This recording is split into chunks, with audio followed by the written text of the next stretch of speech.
My name is Charles Hillman. I've been involved in theater since around 1972.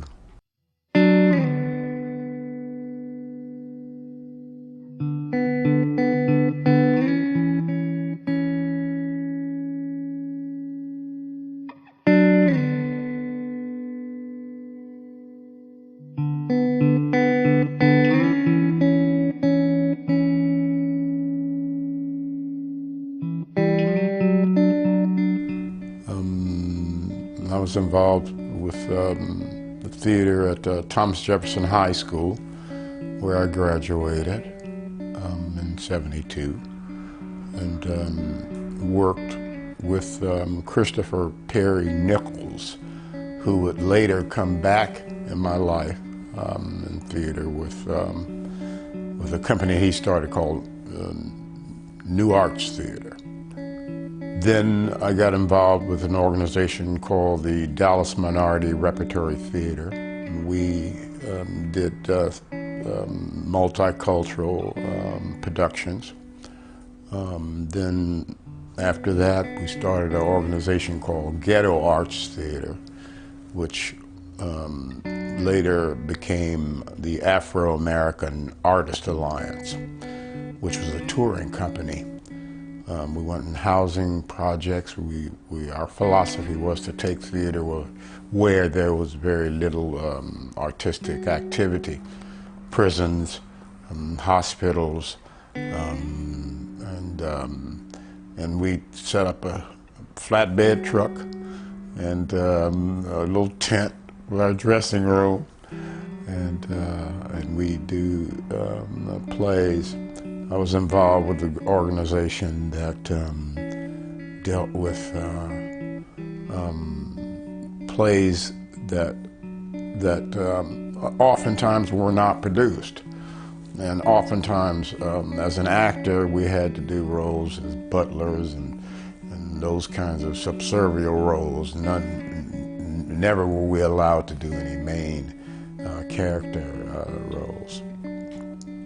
I guess my first, it's been such a long time ago, but it had to have been working with DMRT and of course having an opportunity to meet Ruby Dee and Ossie Davis. It was a high point. And then people like Vicki Washington Nance was such an inspiration.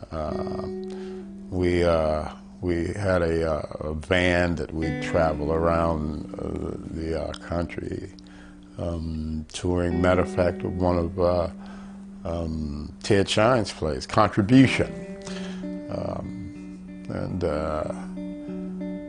I got bit by the bug. I mean, it's quite contagious. Theater is very exciting, extremely stimulating for me. The primary, even today, it's about the budget. It's about the administrative development of and maintaining a company of actors. And oftentimes you want to pay these actors. You want to elevate your production values. One of the challenges is wearing multiple hats. Oftentimes in black theater, we don't have the administrative staff to do development, to do things that need to be done, like fundraising and managing a nonprofit. And those kinds of issues are very important, and you have to address them. One thing is the product itself, the plays, is one aspect of what happens, but behind the scenes there are a lot of other things that happen. You got to collaborate with a multitude of different people in order for a a play to reach the stage. And then you've got to get an audience to see it. So I was involved pretty much. I've always been an advocate for the administrative development of an arts organization, which frees the artistic person to select the plays and do the auditions and put the actual product together. But you also have to have another group of people who do the audience development, who get on the phone and get some people out there to see it. I'm optimistic. I see that we are evolving. I mean, organizations like Soul Rep, TICO. I see us, but we still lack the private funding. Oftentimes we'll get a grant from the city of Dallas that is like a Band-Aid, but it also gives us an avenue to attract private money. We still need to tap into black businesses in particular. We got Williams Chicken everywhere.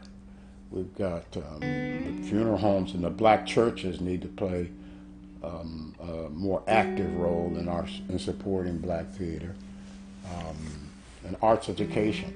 And oftentimes it's about exposure. When audiences for the first time sit in a theater or see a play, they're inspired. They like it. They're hungry for more.